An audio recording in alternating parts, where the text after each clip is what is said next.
Did you know the richest man on earth once walked away from a six-figure job with no guarantee he'd succeed? Just a vision, a garage, and a second-hand desk made out of a door?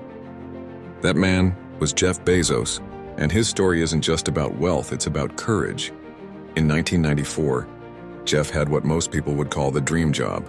He was a senior VP at a Wall Street investment firm, making around $200,000 a year in his 30s.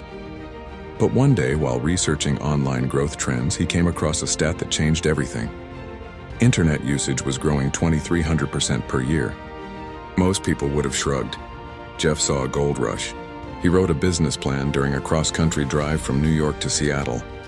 He left behind stability, his job, and a penthouse apartment to chase the idea of selling books on the internet.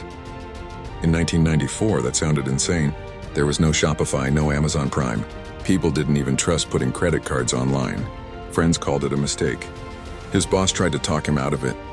But Jeff said something that should echo in your head. I knew that when I was 80, I would never regret trying.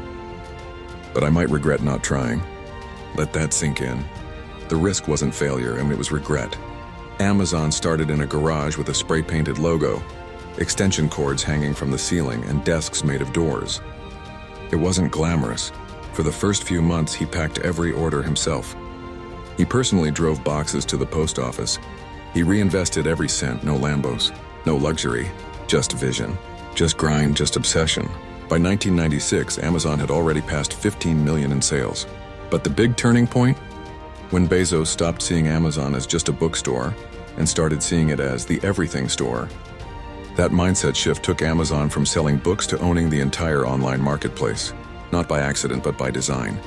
Here's what they don't tell you in school. Every billionaire was once just a regular person with unreasonable courage. Bezos didn't wait for permission. He didn't chase comfort, he chased potential. You don't need a perfect plan, you need belief, action, and the guts to look crazy before you look like a genius. So the next time you hesitate, then ask yourself what Bezos did. When I'm 80, will I regret trying or not trying? Like this if you feel something shifting. Comment if you're betting on your future, and follow Millionaire's Mind, where we turn stories into fuel.